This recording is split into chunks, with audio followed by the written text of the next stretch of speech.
दोस्तों नमस्कार। राजस्थान जीके भाई रामकिशन जांगीड़ यूट्यूब चैनल पर आपका हार्दिक स्वागत है, अभिनंदन है। मैं अपने घर पर हूँ, सुरक्षित हूँ और आशा करता हूँ आप भी अपने घर पर होंगे, सुरक्षित होंगे और लॉकडाउन की इस अवधि में अपनी नॉलेज को ग्रो करने का पूरा प्रयास कर रहे होंगे आप लोग सभी विभिन्न माध्यमों से।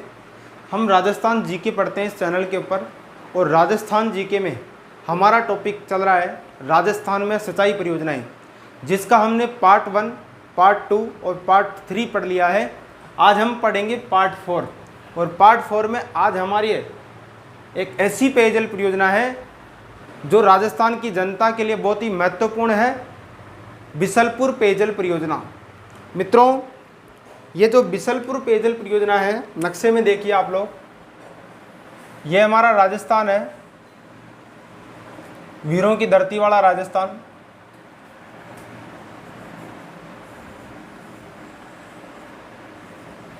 इस राजस्थान में यहाँ खमनोर की पहाड़ी राजसमंद से एक नदी निकलती है। खमनोर की पहाड़ी जो राजसमंद में पड़ती है, यहाँ से एक नदी निकलती है। इस नदी का नाम है बनास नदी। ये जो स्थान है इसका नाम है खमनोर की पहाड़ी राजसमंद। खमनोर की पहाड़ी राजसमंद जिला। यहाँ से जो नदी निकली, इस नदी का नाम है बनास नदी। मित्रों, आपको ज्ञात होगा बनास राजस्थान की पूर्णतः राजस्थान में बहने वाली सबसे बड़ी नदी है। वैसे राजस्थान की सबसे बड़ी नदी चंबल को मानते हैं, लेकिन राजस्थान की पूरी राजस्थान में बहने वाली सबसे बड़ी नदी है बनास, क्योंकि यह नदी राजसमंद से निकलकर आंशिक उदयपुर में बहकर चित्तौड़गढ़, भीलवाड़ा, अजमेर, टोंक और सवाई माधोपुर में जाकर चंबल में मिल जाती है। मित्रों, इस नदी पर टोंक जिले में एक बांध बनाया गया है जिसका नाम है बिसलपुर बांध। ये जो बांध है ये राजस्थान के टोंक जिले में टोडा रायसिंह के समीप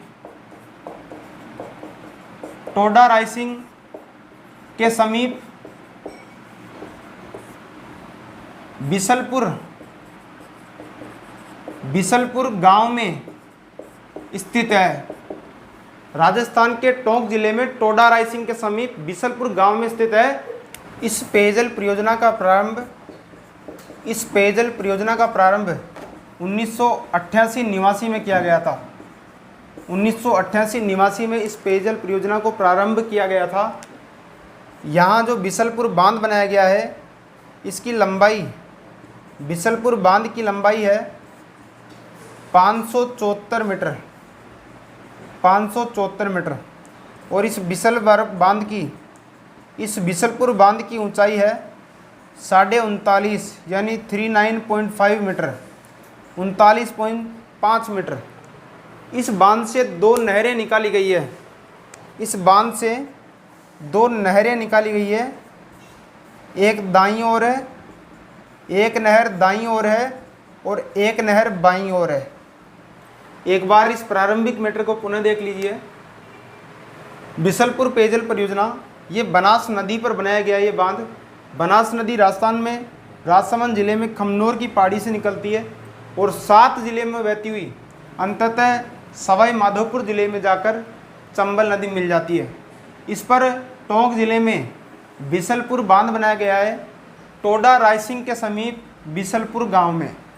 इस पेयजल परियोजना का प्रारंभ 1988 में हुआ और यहाँ जो बांध बनाया गया है उसकी लंबाई है 574 किलोमीटर और ऊंचाई है 39.5 मीटर तथा इससे दो नहरें भी निकाली गई है।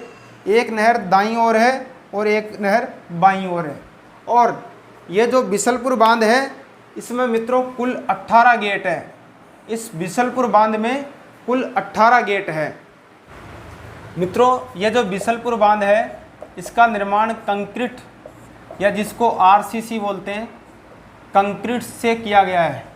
यानी ये बांध कंक्रीट से निर्मित है, जिसमें रोड़ी, बजरी और लोहे का प्रयोग होता है। फिर देखिए ये जो बांध है, रोक रहे गाना आ जाएगा ना, यह राजस्थान की सबसे बड़ी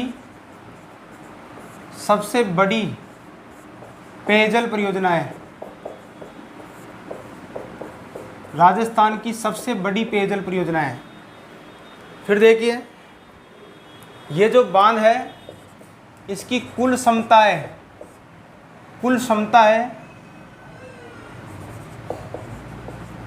इस बांध की कुल क्षमता है 38.70 TMC। इस बांध की कुल क्षमता है 38.70 TMC। आगे देखिए ये जो बिसलपुर बांध है ये पेयजल उपलब्ध करवाता है टोंक, अजमेर और जयपुर, मुख्य रूप से 3 जिले। इसके अलावा तहसीलों की बात करें तो केकड़ी, सरवाड़, ब्यावर, नसीराबाद,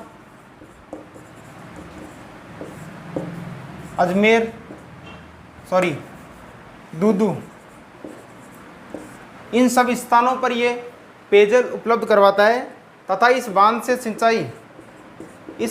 सिंचाई मुख्य रूप से तो टोंक में होती है, सबसे ज़्यादा टोंक में, और टोंक के साथ आंशिक रूप से बूंदी व सवाई माधोपुर में भी होती है। यानी इस बांध से 3 ही जिलों में तो सिंचाई होती है और 3 ही जिलों में पेयजल उपलब्ध होता है। इस बांध का निर्माण नाबार्ड जो बैंक होता है, नाबार्ड के ग्रामीण आधारभूत ढांचा विकास कोष, जिसको अंग्रेजी में बोलते हैं RIDF,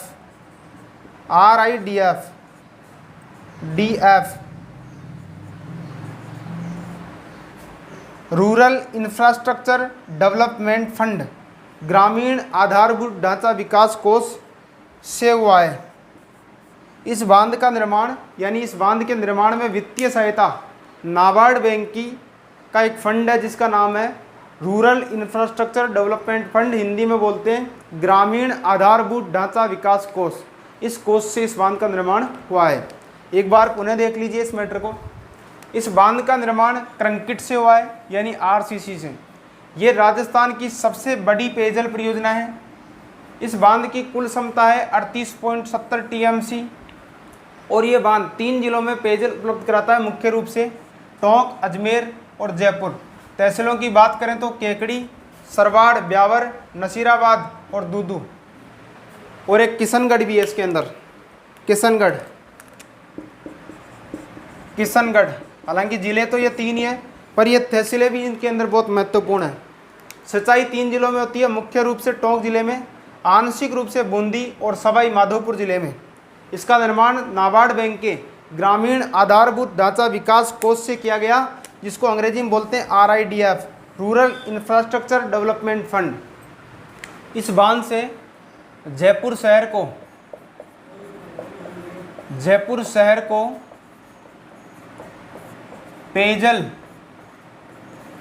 पेयजल उपलब्ध करवाने के लिए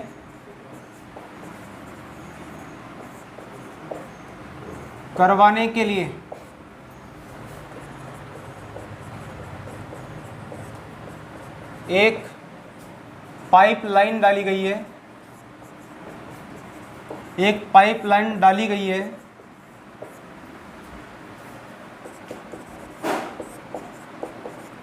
ये पाइपलाइन सूरजपुरा गांव जो टोंक जिले में पड़ता है, सूरजपुरा से बालावाला जयपुर तक डाली गई है, बालावाला जयपुर तक। ये पाइपलाइन सूरजपुरा टोंक से बालावाला जयपुर तक डाली गई है और जयपुर शहर को पेयजल उपलब्ध कराने के लिए एशियाई विकास बैंक एशियाई विकास बैंक, एशियाई विकास बैंक जिसको एडीबी बोलेंगे, एडीबी बोलेंगे। और दूसरा जापान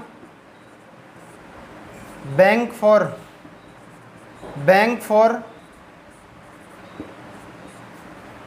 इंटरनेशनल कॉरपोरेशन,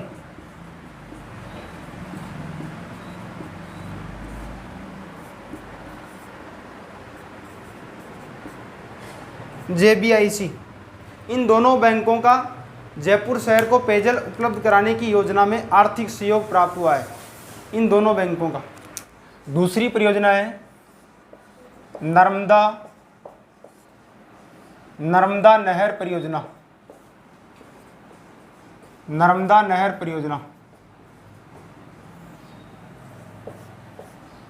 ये जो नर्मदा नहर परियोजना है, ये नर्मदा नहर परियोजना सरदार सरोवर बांध से निकाली गई है, सरदार सरोवर बांध से। ये नर्मदा नहर परियोजना सरदार सरोवर बांध से निकाली गई है। और सरदार सरोवर बांध, इस बांध का निर्माण, सरदार सरोवर बांध का निर्माण गुजरात में नर्मदा नदी पर किया गया है। इस सरदार सरोवर बांध का निर्माण गुजरात में नर्मदा नदी पर किया गया है, अर्थात गुजरात में नर्मदा नदी पर सरदार सरोवर बांध बनाया गया और वहाँ से एक नहर निकाली गई जिसको हम बोलते हैं नर्मदा नहर, जिसको बोलते हैं नर्मदा नहर। मित्रों, सबसे महत्वपूर्ण बात, नर्मदा नहर को मारवाड़ की भागीरथी बोलते हैं, मारवाड़ की भागीरथी। इस नर्मदा नहर को मारवाड़ की भागीरथी बोलते हैं। यहीं पर दो इंपॉर्टेंट प्रश्न उठते हैं। मारवाड़ की गंगा किसे बोलते हैं? और दूसरा प्रश्न है मरु गंगा किसे बोलते हैं? मरु गंगा किसे बोलते हैं? दोस्तों, मारवाड़ की गंगा बोलते हैं लूणी नदी को। लूणी नदी जो पश्चिम राजस्थान में बहने वाली सबसे बड़ी नदी है, इसे मारवाड़ की गंगा कहते हैं। और पश्चिमी राजस्थान के 61% धरातल को हरा भरा करने वाली इंदिरा गांधी नहर जिसको पूरा बोलते हैं हम IGNP, इंदिरा गांधी नहर परियोजना, इस नहर को मरु गंगा बोलते हैं, इस नहर को मरु गंगा बोलते हैं। ये जो नर्मदा नहर है, इस नहर की, ये जो नर्मदा नहर है, इस नहर की लंबाई, इस नहर की लंबाई गुजरात में है, गुजरात में 458 किलोमीटर, 458 किलोमीटर। और राजस्थान में है, राजस्थान में 74 किलोमीटर, 74 किलोमीटर। गुजरात में इसकी लंबाई 458 किलोमीटर और राजस्थान में इसकी लंबाई 74 किलोमीटर। इस नहर की कुल लंबाई है 532 किलोमीटर। इस नहर की कुल लंबाई है 532 किलोमीटर। एक बार पुनः देख लीजिए इस मैटर को। नर्मदा नहर, ये नर्मदा नहर गुजरात में नर्मदा नदी पर सरदार सरोवर बांध बनाया गया और उस बांध से निकाली गई है नर्मदा नहर। इस नहर को मारवाड़ की भागीरथी कहते हैं, मारवाड़ की गंगा लूणी नदी को कहते हैं और मरु गंगा इंदिरा गांधी नहर को बोलते हैं। इस नहर की कुल लंबाई 532 किलोमीटर है, गुजरात में 458 किलोमीटर और राजस्थान में 74 किलोमीटर। मित्रों, यह नहर 4 राज्यों की संयुक्त परियोजना है। 4 राज्य इस नहर के अंदर भागीदार हैं। गुजरात,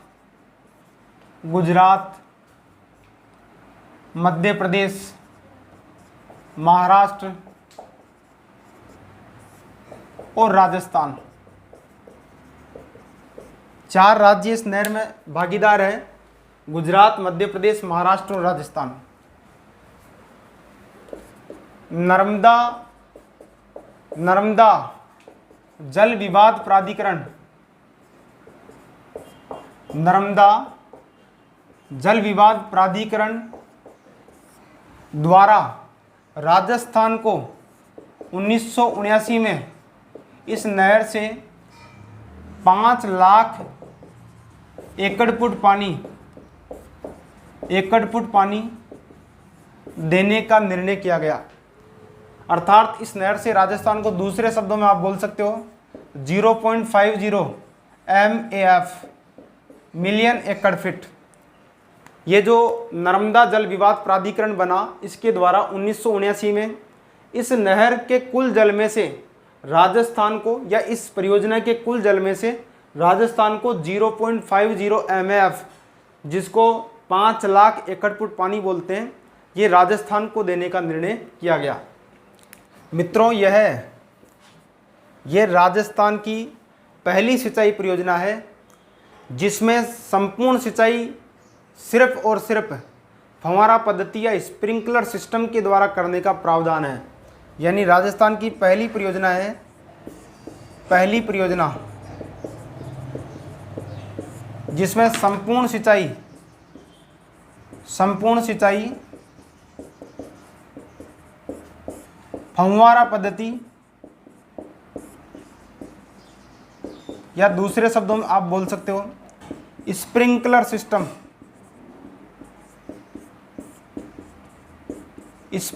सिस्टम के द्वारा की जाती है। सिर्फ इसी सिस्टम का प्रावधान है। ये राजस्थान की ऐसी पहली नहर परियोजना है। इस नहर के अंदर पर्यावरणीय मुद्दों को लेकर और विस्थापन जैसे मुद्दों को लेकर एक आंदोलन चला जिसको बोलते हैं नर्मदा बचाओ आंदोलन। नर्मदा बचाओ आंदोलन, नर्मदा बचाओ आंदोलन। मित्रों, ये जो नर्मदा बचाओ आंदोलन है, इसकी संयोजिका मेधा पाटकर है। मेधा पाटकर जो मुंबई की निवासी है और यह एक सामाजिक कार्यकर्ता है। इस मैटर को पुनः देख लीजिए।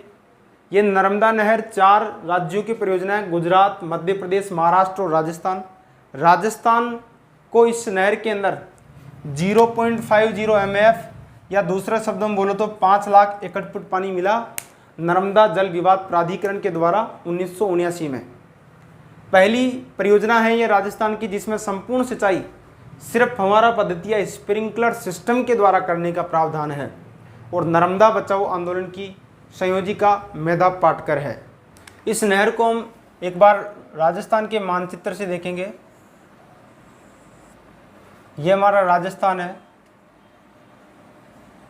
जिसमें हम रहते हैं। वीरों की धरती कहलाती है राजस्थान। ये गुजरात में सरदार सरोवर बांध बनाया गया है और यहाँ से एक नहर निकाली गई जिसको बोलते हैं नर्मदा नहर। नर्मदा नहर, ये सरदार सरोवर बांध है और ये नर्मदा नहर। मित्रों,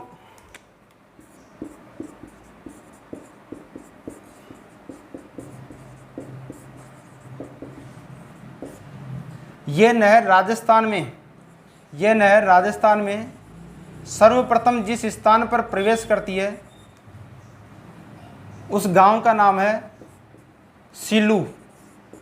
इस गांव का नाम है सीलू। तहसील सांचौर है और जिला जालोर है। अर्थात जालोर जिले की सांचौर तहसील में सीलू गांव में बने इस नहर के 0 पॉइंट पर सर्वप्रथम इस स्थान पर इस नहर का पानी 18 मार्च 2008 को पहुंचा था। 18 मार्च 2008 को राजस्थान के जालोर जिले के सांचौर तहसील के सीलू गांव में बने इस नहर के 0 पॉइंट पर प्रश्न आ सकता है, इस नहर का 0 पॉइंट कहाँ है राजस्थान में? तो सीलू गांव के नज़दीक है। यहाँ इस नहर का पानी पहुँचा था। तथा फिर थोड़ा सा आगे चलकर यहाँ एक गांव पड़ता है जिसका नाम है लालपुरा। ये जो लालपुरा गांव है ये भी राजस्थान के जालोर जिले की सांचौर तहसील में पड़ता है। इस गांव के अंदर 27 मार्च 2008 को तत्कालीन मुख्यमंत्री वसुंधरा राजे के द्वारा, तत्कालीन मुख्यमंत्री वसुंधरा राजे के द्वारा एक भव्य समारोह के अंदर 27 मार्च 2008 को इस नहर के पानी को राजस्थान में प्रवेश दिया गया था, लालपुरा सांचौर जालोर के अंदर। प्रश्न आ जाए, राजस्थान के अंदर नर्मदा नहर का पानी सर्वप्रथम कहाँ पहुँचता है, तो उत्तर आएगा सीलू गांव। यहाँ सीलू गांव के अंदर, चूँकि ये नहर हमारे पश्चिमी राजस्थान के लिए एक वरदान है, इसलिए यहाँ सीलू गांव के अंदर नर्मदेश्वर महादेव मंदिर की स्थापना भी की गई है। नर्मदेश्वर महादेव मंदिर की स्थापना भी की गई है। यहाँ 18 मार्च 2008 को 0 पॉइंट पर पानी पहुँच गया था और 27 मार्च 2008 को लालपुरा सांचौर जालोर में वसुंधरा राजे ने इस पानी को राजस्थान में प्रवेश दिया था। तथा यहाँ बाड़मेर जिले में अप्रैल 2008 में बाड़मेर जिले का गांव है गांधव कला। इस ये जो गांधव कला गांव है, ये बाड़मेर जिले की धोरी मन्ना एक पंचायत समिति का नाम है, जिला बाड़मेर, अर्थात बाड़मेर जिले की धोरी मन्ना पंचायत समिति के गांधव कला गांव में अप्रैल 2008 में इस नहर का पानी पहुंच गया था। अप्रैल 2008 में मित्रों, ये नहर राजस्थान के 2 जिलों में सिंचाई कर रही है। अभी सिंचाई जालोर और बाड़मेर, जालोर व बाड़मेर के अंदर सिंचाई कर रही है तथा इसकी सिंचाई होना प्रस्तावित है, अभी होने नहीं लगी है, प्रस्तावित है, ऐसा प्रपोजल है सिरोही जिले के अंदर। सिरोही जिले में भी अगर इसका विस्तार होता है तो सिंचाई होना प्रस्तावित है। मित्रों, ये परियोजना, ये नर्मदा नहर परियोजना बाड़मेर और जालोर जिले के 2.46 लाख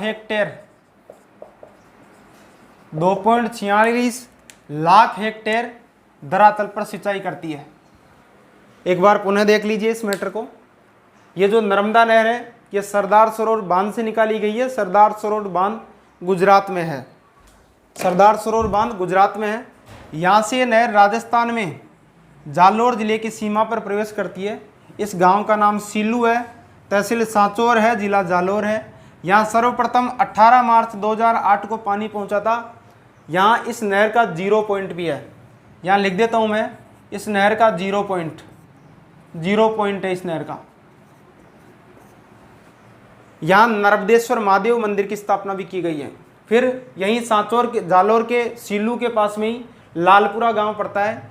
यहाँ 27 मार्च 2008 को तत्कालीन मुख्यमंत्री वसुंधरा राजे ने एक भव्य समारोह में इस नहर के पानी को राजस्थान में प्रवेश दिया था। अप्रैल 2008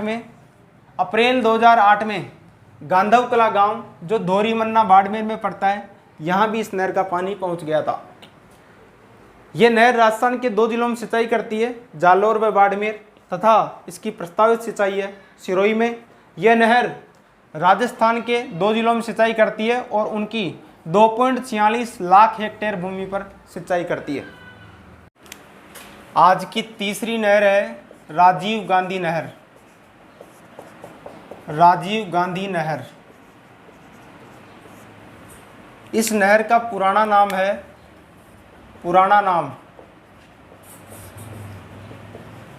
इस नहर का पुराना नाम है सिद्धमुख नोहर नहर परियोजना। सिद्धमुख नोहर नहर परियोजना इस नहर का पुराना नाम है। मित्रों, सतलज व्यास रावी नदियों के जल के बंटवारे को लेकर जो राजीव लोंगोवाल समझौता हुआ, मैं आपको पहले पढ़ा चुका हूँ व्यास परियोजना में। राजीव लोंगोवाल समझौते के तहत इराडी आयोग गठित हुआ और इन नदियों में से राजस्थान को 8.6 MAF जल मिला था। 86 लाख एकड़ फुट पानी जिसको बोलते हैं, दूसरे शब्दों में बोल सकते हैं 8.6 MAF। इस 8.6 MAF जल में से इस नहर को आवंटित हुआ 0.47 MAF। 0.47 MAF। मित्रों, इस नहर के लिए इस नहर का शिलान्यास 5 अक्टूबर 1989 को भिरानी गांव में राजीव गांधी ने किया। राजीव गांधी के द्वारा इस नहर का शिलान्यास किया गया 5 अक्टूबर 1989 भिरानी गांव के अंदर। फिर देखिए, इस नहर के अंदर हमें यूरोपियन आर्थिक समुदाय का सहयोग मिला था। यूरोपियन आर्थिक समुदाय, यूरोपियन आर्थिक समुदाय का इस नहर में हमें सहयोग मिला। और ये जो नहर है, इससे हनुमानगढ़ जिले की नौहर और भादरा तहसीलों में सिंचाई होती है तथा चूरू जिले की राजगढ़ तहसील में सिंचाई होती है। यानी ये राजस्थान के 2 जिलों की 3 तहसीलों में सिंचाई करती है। हनुमानगढ़ पहले स्थान पर, दूसरे स्थान पर चूरू। मित्रों, इस नहर का उद्घाटन कंप्लीट होने के बाद इस नहर का उद्घाटन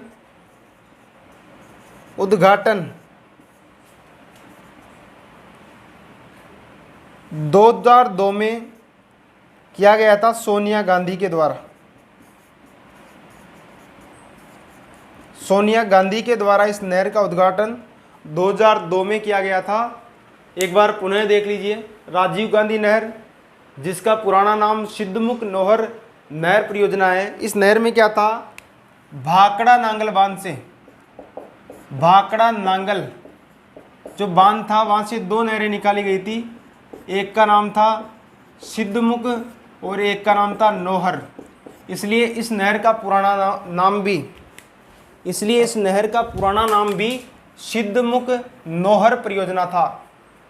राजस्थान को रावी व्यास समझौते के तहत जो 8.6 MAF जल मिला था, उसमें से 0.47 MAF जल इस नहर के लिए आवंटित किया गया। इस नहर का शिलान्यास 5 अक्टूबर 1989 को भिरानी गांव में राजीव गांधी के द्वारा किया गया। इस नहर को बनाने में हमें यूरोपियन आर्थिक समुदाय का सहयोग मिला था और इस नहर का उद्घाटन 2002 में सोनिया गांधी के द्वारा किया गया था। ये नहर राजस्थान के हनुमानगढ़ जिले में नौहर में तथा भादरा तहसीलों में सिंचाई करती है और चूरू जिले की राजगढ़ तहसील में सिंचाई करती है। आज के लिए ये 3 सिंचाई परियोजनाएं रहेगी। अभी सिंचाई परियोजनाओं का टॉपिक बहुत लंबा है, आगे भी चलता रहेगा। इंदिरा गांधी नहर परियोजना बची हुई है, जो राजस्थान की बहुत बड़ी परियोजना है। राजस्थान के 61% धरातल को हरा भरा करती है। वीडियो अच्छा लगा तो अधिक से अधिक विद्यार्थियों के पास पहुंचाइए, लाइक कीजिए, कमेंट कीजिए। कोई कमी लगी हो तो बताइए, कोई प्रश्न हो तो बताइए। किसी भी प्रकार की जिज्ञासा हो तो निश्चित रूप से मैं उसको हल करने का प्रयास करूंगा। मैं शुरू से बता रहा हूं कि मैं आपके पास सारगर्भित प्रामाणिक राजस्थान जी के सरल और आधुनिक तरीके से पहुंचाने का पूरी कोशिश करूंगा। आप उसे अधिक से अधिक विद्यार्थियों के पास पहुंचाइए ताकि अधिक से अधिक विद्यार्थी इस लॉकडाउन की अवधि में घर बैठकर राजस्थान जीके का अध्यापन कर सके, स्वाध्याय कर सकें। अधिक से अधिक शेयर कीजिए, सब्सक्राइब कीजिए चैनल को और सब्सक्राइब करने के बाद ऑल नोटिफिकेशन को प्रेस कीजिए ताकि आपके पास मेरे हर वीडियो का नोटिफिकेशन पहुंच जाए। जब आप वीडियो देखते हैं, वीडियो अगर धुंधला दिखता है और क्वालिटी अच्छी नहीं आती है तो वीडियो में दाएं हाथ की ओर ऊपर 3 बिंदु मिलेगी आपको। उन बिंदुओं पर टच करोगे तो आपके ऑप्शन आएगा क्वालिटी, और क्वालिटी को आप हाई पे कर देना 480 पिक्सल के ऊपर। 480 पिक्सल पर देखोगे तो आपको वीडियो अच्छा दिखेगा। लॉकडाउन चल रहा है इसलिए अपने ज्ञान को अधिक से अधिक बढ़ाइए। ये वो समय है जो बहुत से लोग इसका इंतज़ार कर रहे थे, काफ़ी सालों से अपने ज्ञान का वर्धन करने के लिए, अपने आप को और ज़्यादा अच्छा करने के लिए, अपने आप को मांझने के लिए। इस समय का सदुपयोग कीजिए। ये समय जो हमारे सामने, पूरे विश्व के सामने खराब है, ये निश्चित रूप से बीतेगा और आने वाला जो समय है वो अच्छा आएगा, क्योंकि कहते हैं कि ए बुरे वक्त जरा अदब से पेश आ, क्योंकि वक्त नहीं लगता वक्त बदलने में। ये जो समय है ये बदल जाएगा, निश्चित रूप से आने वाला समय अच्छा आएगा। आप लगे रहिए, अधिक से अधिक पढ़िए। धन्यवाद। जय हिंद, वंदे मातरम।